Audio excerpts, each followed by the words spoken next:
آج کل گھروں کے اندر پردے کا خیال خود خاوند نہیں رکھتے، پھر یہ بیوی کو پردے پر کیسے تیار کر سکتے ہیں؟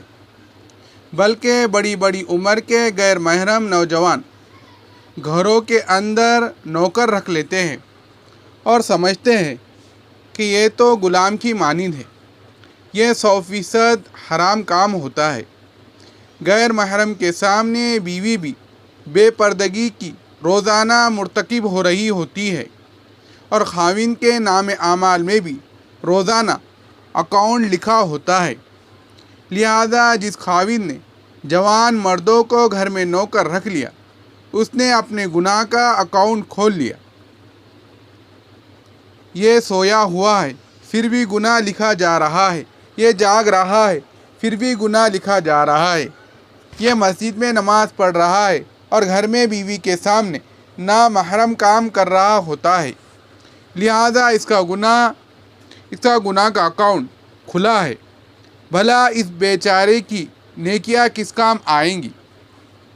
اس لیے علماء سے مسائل پوچھنے چاہیے۔ بے پردگی کا معاملہ ان ملکوں میں بہت ہی زیادہ بڑا ہے۔ کبھی کبھی تو حیرت ہوتی ہے کہ شاید حرام کو حرام ہی نہیں سمجھتے۔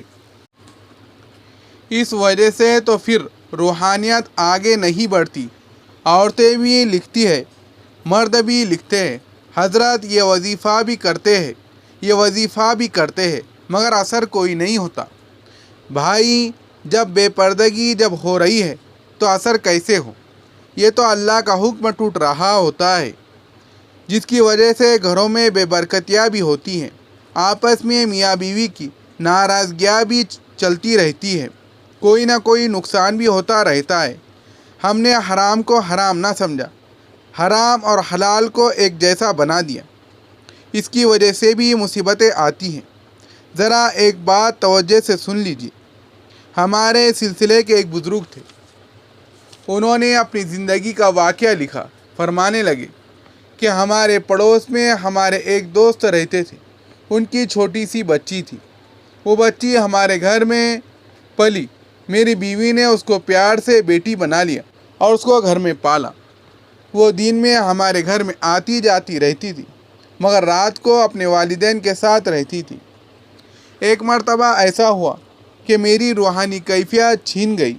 میں تہجد میں بہت روتا کہ یا اللہ، میری حالت کو لوٹا دے۔ ایک مرتبہ اپنے شیخ کے پاس گیا اور ان کو بتایا کہ حضرت، اتنی محنت کرتا ہوں، معاملات باقاعدگی سے کرتا ہوں اور گھنٹے مراقبے میں بیٹھتا ہوں، لیکن کیفیت میری چھن جاتی ہے، پتہ نہیں کیا وجہ ہے۔